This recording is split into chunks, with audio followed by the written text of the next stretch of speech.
Bonjour à tous, nous voilà donc pour l'épisode 5 de Black Sail saison 1. Alors avant qu'on commence, je vais faire un petit truc que j'ai oublié de dire à l'épisode précédent. C'est le gars qui a tué Vayne. C'est Noonan, le propriétaire de la maison close, parce que ils n'ont pas acheté la maison close, hein. Ils ont fait un faux après avoir tué le mec, hein. Voilà, plus comme ça. Voilà. Bon bah du coup, mon cher Zana, c'est à toi. Ben, ça va être un joli pouce vert pour cet épisode. Ben, grosso merdo, bon, on va suivre deux intrigues en parallèle. La première, c'est Richard Guthrie qui annonce que bon, j'ai la marine au cul, donc désolé, mais je me casse. Grosso merdo, c'est ce qu'il dit. Donc du coup, il y a une grosse agitation chez les pirates parce que du coup, ils savent pas. Parce que du coup, ils ont personne à qui refiler leur cargaison et ils veulent. C'est pas Eleanor qui va les aider visiblement. Donc Eleanor, elle se retrouve un peu coincée. Elle se retrouve aussi avec John Silver qui est menotté dans son salon, je crois, ou son bureau, avec l'ex cuistot. Oui, c'était l'ex cuistot là, le vioc là, qui s'est fait écraser les jambes. Enfin, il se les a fait couper, je crois. Pas bien vu l'état de la blessure. Enfin bref. Et il se retrouve coincé. Et du coup, elle va essayer un peu de renégocier le fonctionnement qu'il y avait avant que son père se barre. Et pour ça, elle va s'associer avec de vieux briscards, dont le capitaine Hornigold. Et le capitaine Hornigold, il va dire bon, ok, je vous suis, à une condition, tu lèves ta punition contre Vayne. Et ben, Eleanor veut pas cette fois. Bon, elle a toujours, je pense, un peu en travers de la gorge ce qui s'est passé avec Max, mais ok. Et du coup, bon, et du coup, le capitaine lui dit ah bah sans ça, moi je t'aide pas, et sans moi, tu peux rien faire. Donc, elle se retrouve un peu coincée, à pas savoir quoi faire. Et il y a John qui lui dit ouais, mais vous pouvez la trahir, mais ce qui est le plus important, c'est le travail de toute une vie. Donc, vous allez être obligé de pardonner à Vade. Et du coup, cette nouvelle est très bien accueillie par Rackham, par Vayne moins. Est-ce qu'il a des sentiments pour Eleanor, ce mec? C'est bizarre. Mais bon, c'est un peu chelou, mais ok, pourquoi pas.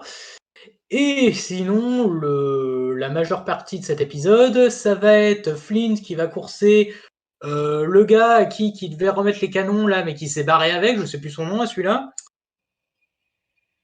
Si tu l'as, Seb. De quoi? Le nom du gars que Flint pourchasse. Je me souviens plus de son Bryson. nom. Bryson, ouais, Bryson qui devait livrer les canons, qui bosse pour le grand-père Guthrie et qui s'est barré. Et du coup, ben, il y a un jeu stratégique qui s'engage parce que bon, le bateau, il est lourdement armé, ce qui fait que s'ils l'abordent n'importe comment, ils vont légèrement se faire rouler dessus. Donc il y a toute une technique avec un espèce de sniper au mousquet qui va shooter un mec, qui va shooter le mec de la qui est à la barre. Bon, je vais faire mon petit nerd chiant 5 minutes, mais normalement les mousquets là, ils ont pas cette précision là. Hein. Mais bon, Ah oui. ça, c'est juste le détail pour faire chier. Alors, c'est pas un défaut de l'épisode, mais tu peux pas jouer le sniper avec des machins pareils. Hein. C'est pas C'était possible. l'époque, les flingues de l'époque, c'était même pour ça que ça servait pas souvent, parce que on ratait souvent, à part si on était des proches de la cible. Ouais. Et, Et et les balles du n'étaient pas coup, très mortelles non plus, d'ailleurs. hmm. Et du coup, ce qui permet en gros d'immobiliser le navire. Donc du coup, Bryson, il peut pas manœuvrer comme il veut, ce qui fait que du coup, il se retrouve désavantagé. Et du coup, donc du coup, il y a un petit arc avec le gars qui gère les comptes là, qui doit mettre la main à la pâte, enfin la main au fusil. Et le gars qui l'a jamais fait, donc il y a Billy qui essaie de le rassurer un peu maladroitement. Et finalement, le gars il survit à son premier assaut en butant un mec en l'égorgeant à pleines dents, ouais, avec les dents, de ce que j'ai compris, qu'il a fait. Et du coup, ce qui se passe, c'est que ils ont seulement pas de bol. Bryson, il s'est réfugié avec ses hommes et des otages, visiblement, enfin des esclaves, dont Scott, que Bryson a ramené de force parce qu'il s'était retourné contre Richard en choisissant le camp d'Eleanor. Et du coup, Bryson, il est dans la cale avec ses esclaves et quelques hommes, et ça se termine par lui qui envoie un message à Flint en lui disant hey, t'as peut-être mon navire, mais moi je peux attendre. Toi non, parce que j'ai fait parvenir mon trajet au capitaine d'un autre gros navire bien balèze qui arrive, et pas de bol, ça se termine par ce gros navire-là qui est en vue. Donc c'est un peu la merde pour Flint, parce que soit il se barre sans ses canons, soit soit il se fait cueillir par l'autre gros bateau qui arrive. Bon, franchement, c'est un très bon épisode. Bon, normalement, ce genre d'épisode-là, je vais mettre un pouce bleu parce que voilà. Mais ce qui mérite pour moi, ce qui fait vraiment la différence, c'est tout le jeu stratégique entre Flint et Bryson. Il y a un certain, je dirais, respect mutuel entre les deux. Et à un moment, tu te dis, ah, c'est Bryson qui mène la danse. Ah bah non, Flint, il a ça. Il chope l'abordage. Ah bah non, Bryson, il est réfugié dans la cale. Et il a communiqué son trajet à des renforts. Donc il y a tout ce petit jeu de stratégique entre les deux que j'aime beaucoup. Ça, j'aime beaucoup les jeux stratégiques où tu sais pas trop qui va sortir quoi de sa manche, en fait. Ça, c'est plutôt pas mal. Et voilà, c'est plus ou moins ce que j'avais à dire sur cet épisode.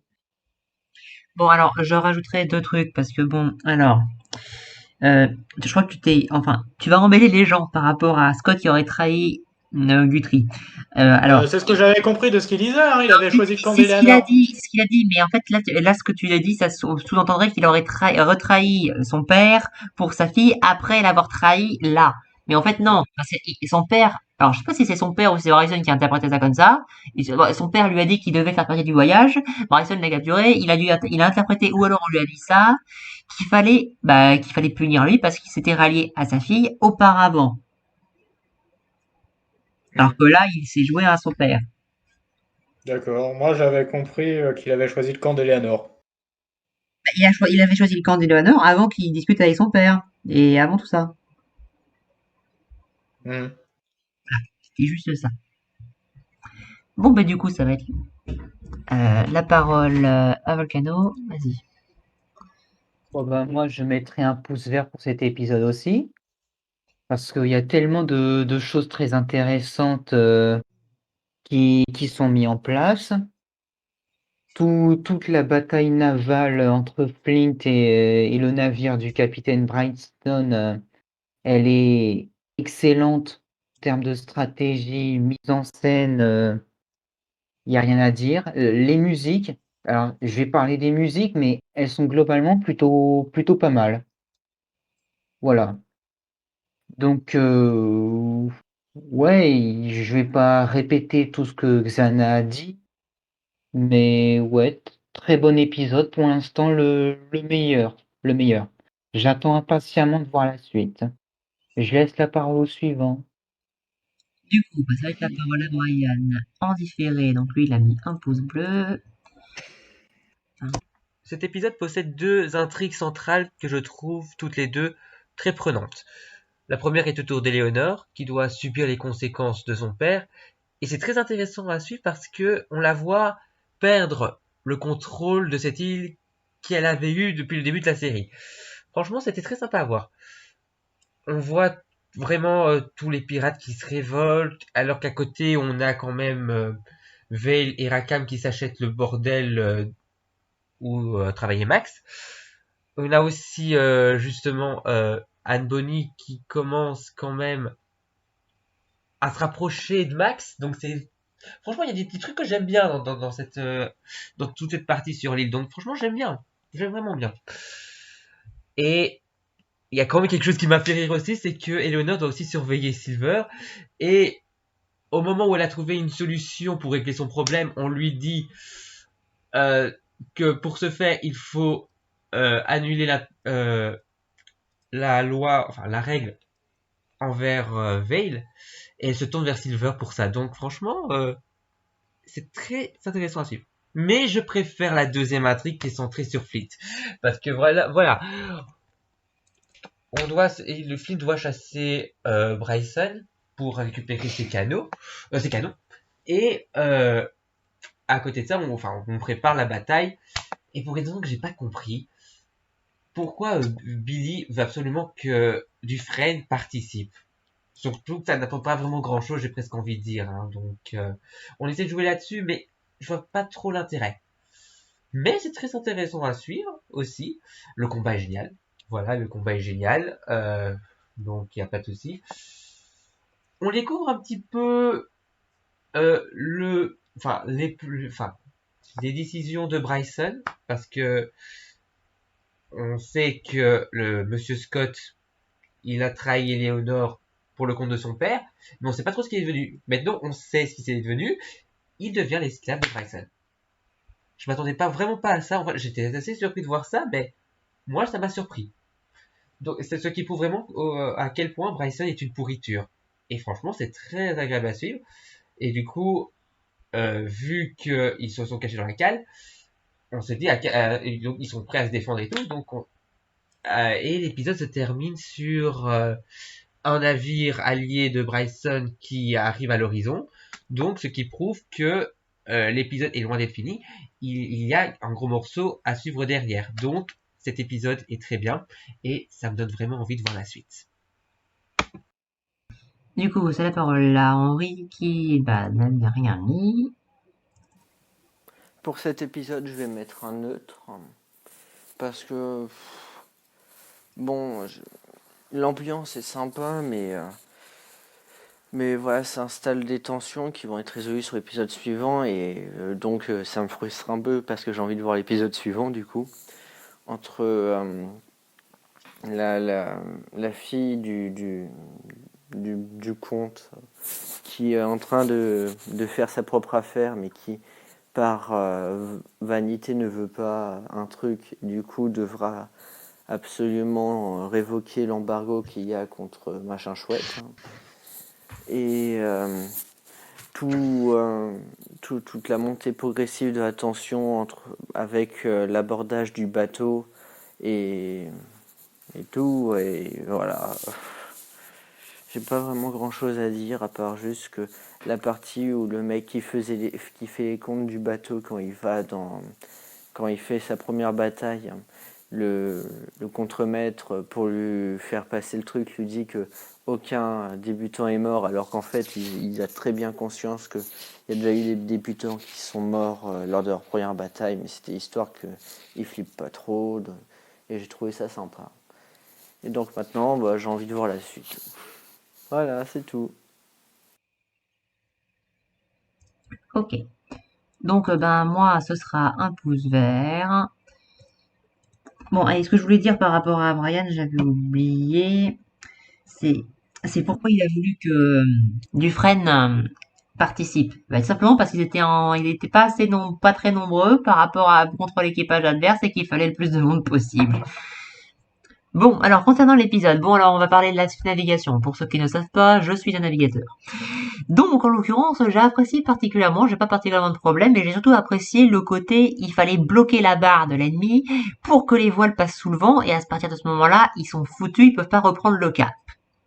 Ça, j'ai pas super apprécié. Par contre, il y a un truc sur lequel je reviendrai, c'est que j'ai pas particulièrement de problème avec que ce soit de la navigation, même si c'est un petit peu stylisé, évidemment, pour les besoins du film. C'est que techniquement, on a l'erreur dans absolument toutes les séries où il y a des barres à roues, tout ce que vous voulez, c'est que c'est rare les barres à roues où il y a une personne dessus. En général, ils étaient deux, les mecs. En même temps, vu la taille du bousin, ça m'étonnait qu'il était tout seul, le gars. Il y a beau avoir des poulies, des renvois et ce que vous voulez pour réduire l'effort, ça réduit l'effort une barre à roues, hein. Mais c'est quand même pas un volant de bagnole. Il n'y a pas de direction assistée, hein. On est loin. J'ai envie de dire, même ceux dans Pirates des Caraïbes, ils étaient 2 fois moins gros. Deux fois moins gros? Ouais, les barres à roues, là. Qu'est-ce qui était deux fois moins gros? Les barres à roues dans Pirates des Caraïbes, je sais pas si tu Ah vois non, la mais scène c'est dans pas la Pirates des Caraïbes. taille. C'est pas la taille qui compte. Je peux pas expliquer ça comme ça. Voilà. Au contraire, plus c'est grand, plus c'est facile de manœuvrer. Mais voilà. Donc, rappelez-vous que quand vous regardez un film ou une série ou enfin X truc quand il y a des navires dans ce genre, que c'est stylisé pour l'aspect héroïque et le style de la barre à roues, mais en général ils étaient deux à tenir une barre comme ça. En général, ils étaient 1 quand il s'agit de tenir un cap, mais quand il s'agit de manœuvrer, ils sont 2. Voilà. Bon, ensuite, donc, du coup, j'ai particulièrement apprécié ça. La stratégie, comme l'a dit Zana ici présent, toute la stratégie qu'il y a derrière est pas mal. Et par contre, on a remarqué aussi... non, voilà. On va repartir sur les bases, parce que sinon, je vais encore me tomber et m'embrouiller. Donc, là-dessus. Ensuite, il y a ce qui se passe au bordel, hein, parce que bon, ils ont racheté le bordel et du coup ils vont le gérer. D'ailleurs, il y a ce qui s'appelle le business, parce que bon, elle ne croit pas vraiment que le gars qu'ils ont buté l'épisode précédent leur est vendu. Mais elle s'en fout, elle passe de 3% à 40, donc... C'est ça, elle dit, je veux une augmentation. Elle s'en fout du gars. Il dit, vous avez payé combien? 3%? Je vous en offre 40. Bienvenue chez vous, monsieur. Ça s'appelle le business. Par contre, aux 40%, ils vont le sentir passer. Voilà. Ça, c'est un truc que j'ai particulièrement apprécié. Bon, ensuite, on a la partie avec Eleanor. Alors, ça, c'est un truc que j'apprécie énormément dans cette série. C'est que dans cette série, les choses ont leurs conséquences. C'est pas, il y a un truc qui s'est passé, on peut le critiquer parce que si, ça, machin. Non, quand il y a un truc qui se fait, même si c'est une connerie, surtout si c'est une connerie d'ailleurs, il y a des conséquences après. Et là, on a les conséquences pour Eleanor. Bon. Là, par exemple, son père, il va annoncer la vraie chose parce qu'en fait, dans l'épisode précédent ou d'avant, bon, il avait dit, on lui avait demandé, mais pourquoi elle vous ferait confiance pour faire ça? Elle dit, simplement parce qu'elle sait très bien que je n'oserais pas détruire notre commerce ici. En fait, c'est ce qu'il va faire. Donc, voilà. Donc, il a trahi à l'épisode précédent, et du coup, là, il va tout liquider. Parce que, il a été justice, machin, tout ce que vous voulez. Et donc, du coup, il la laisse un peu dans la merde. Avec toute sa merde. Et en l'occurrence, du coup, Eleanor, elle se prend tout dans la gueule. Et du coup, bon, elle va essayer de refaire la même organisation avec d'autres capitaines, mais qui dit d'autres capitaines et plus elle qui dirige tout, comme la petite princesse qu'elle était, dit compromis. Et qui dit compromis dit que le gars qui est Benjamin Dingold, le gars du fort, qui serait là pour assurer la sécurité et la crédibilité de l'affaire, ou vis-à-vis des hommes, il estime que si elle veut vraiment le bien de cette île, il va falloir qu'elle rabasse sa petite fierté et qu'elle arrête les problèmes avec Vane. Et ça, elle veut pas. Parce qu'elle a cette petite fierté de petite fille capricieuse, parce qu'Eleanor est une fille capricieuse, qui aime s'amuser et faire, enfin, pas pour s'amuser, et qui aime que les choses passent comme elle veut. Et donc, elle va avoir du mal à le faire, parce que pour elle, ce serait trahir Max une deuxième fois. Bon, alors Max la trahir une deuxième fois, je veux bien que tu aies sentiments pour elle, mais bon, elle était surtout très naïve et inconsciente de t'avoir menti la dernière fois, et elle a très bien réagi, enfin, très bien réagi. On va dire que tu as réagi de manière logique vis-à-vis de ta situation, et là c'est le cas, là tu essaies de donner une petite prestance, ma chère, mais non, t'as pas d'humanisme là-dedans, désolé. Et oui, elle a fait son choix, certes, elle était un peu conne de pas vouloir partir, même si elle veut plus rien de toi, d'ailleurs on en parle à la fin de la saison, c'est très bon à la fin de la saison, ce qui se passe, mais elle est pas venue, pour faire tailler ce que vous voulez, parce qu'elle espérait les amadouer, enfin, etc. Tout un tas de choses. Elle est pas venue pour ces raisons. Peut-être qu'elle a été conne, peut-être qu'elle a réussi, peut-être qu'elle a bien fait, on verra. Mais il n'empêche que là, ce que tu dois faire, c'est pas penser à tes petites opinions personnelles et la trahir ou machin, ou ravaler ta fierté, ou alors, oh, c'est pas moral ou machin, comme si c'était moral ce que tu faisais sur cette île depuis que t'es gamine. Non. Tu dois agir dans le sein de la collectivité et ravaler ta fierté. Et à partir de maintenant, tu vas avoir pris dans la gueule toutes les conneries que t'as faites. Et en l'occurrence, ton monopole, etc., tes ordres, etc., tu peux te les foutre maintenant là où on pense. Donc tu prends les conséquences de tes putains d'actes. Et ça, c'est bien. C'est bien dans une série qu'on ait les conséquences des actes des personnages. Ça, j'adore. C'est excellent, ça, quand ça arrive. J'ai tellement l'habitude de voir des séries où les conséquences, il n'y en a pas. Ah, mon Dieu, qu'est-ce que c'est bien.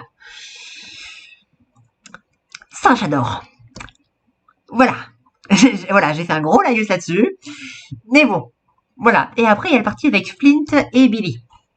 Donc, Billy, il dit, on ment l'équipage. Et là, Flint, il lui dit, oui, d'accord, mais tu voulais que je leur dise quoi? Qu'on est sur une route qui va peut-être pas être celle du navire de Bryson, etc. Ça va leur baisser le moral, et dans l'espoir qu'on n'y arrive pas, etc. Ça va leur baisser leur moral, et ça va pas être bénéfique pour nos affaires.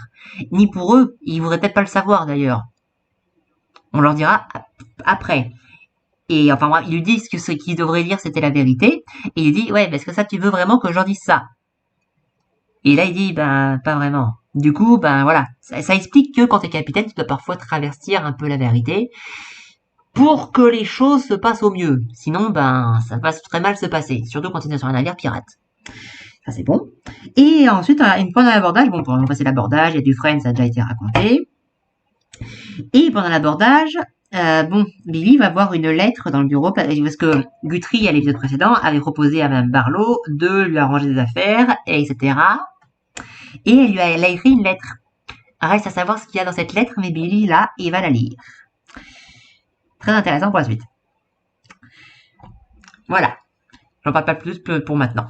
Et bah du coup, l'épisode se déroule. Et est-ce que Eleanor, elle a accepté ou refusé pour l'instant, je sais plus. Ben, la dernière fois qu'on l'a vu, je crois qu'elle était discutée avec John sur la question. Donc, et de, Oui, j'avais et oublié. de ce qu'on a, de ce que la discussion qu'il y a eu entre Rackham et Vane, j'ai cru comprendre qu'elle était en passe d'accepter. Oui. Enfin, pour l'instant, c'est ça. Et donc, excusez-moi, vu que je connais le reste de la série, j'ai du mal à me rester à l'épisode où on en est. Voilà. Du coup, bon, après, il y a Mrs. Scott, bon, on en a parlé tout à l'heure. Donc, il y a les esclaves dans la soute, etc. Bon, il faut bien montrer l'esclavage, etc. C'est un prérequis dans ce genre de situation. Ce qui est tout à fait normal, d'ailleurs. Et ben, ensuite, donc, il y a Vane et Rackham. Bon, ben, alors, il y a Rackham qui est en train de dire qu'ils vont gagner du pognon, ils vont pas pouvoir partir en mer, etc. Et Vane, lui, il a demandé un petit bateau pour aller faire quelque chose, on sait pas où encore. Et il lui dit que, enfin, Jack lui dit, mais tous leurs problèmes vont être réglés avec l'affaire Guthrie. Et la veille lui dit, non, le problème, il n'est jamais venu de là. C'est pas ça, il n'est jamais venu de là. Maintenant, reste à savoir ce que c'est le véritable problème. Je tease. Voilà. Et maintenant, en fait, je vais enfin pouvoir commencer à parler des conséquences des différents épisodes avec les suivants. Voilà. C'est pas trop tôt. Bon, je crois que j'ai été long, mais bon, du coup, j'ai détaillé la chose. J'espère que je n'ai rien oublié. Est-ce que quelqu'un a des questions ou un truc à rajouter parce qu'il y aura un truc qui n'aurait pas été pensé? Non, pas rien à rajouter. Non, on a fait le tour. Hein. D'accord. Et bien, du coup, on vous invite à aller voir la vidéo de Mayo et bien, on vous dit à la prochaine. À la prochaine. Petite pièce rajoutée, parce que j'avais oublié d'en parler, les canons de Bryson. Alors, les canons de Bryson, ils les veulent, pourquoi? Parce que c'est des canons plus gros calibre, qui peuvent tirer plus loin et qui sont plus efficaces. Et que s'ils veulent avoir une chance contre l'Ourcane et Lima, ils ont pas le choix. Parce que sinon, ils vont se faire canarder à distance pas possible avec une puissance de feu bien supérieure et ils sont morts. Et pourquoi actuellement ils peuvent pas récupérer les canons? Parce que Bryson est dans une case à l'arrière du navire, donc il contrôle le gouvernail qui est saboté, et que ben tant qu'ils sont à cette position-là, ben l'équipage de Flint ils peuvent pas aller dans la cage chercher au pont de batterie pour aller chercher les canons, parce que sinon ils sont mitraillés par les gonzes qui sont juste à ce pont-là et qui ont une vue imprenable et qui sont intouchables. Ah oui, c'est vrai. Voilà, j'avais complètement oublié de parler de ça, donc je le rajoute au montage. Au revoir tout le monde.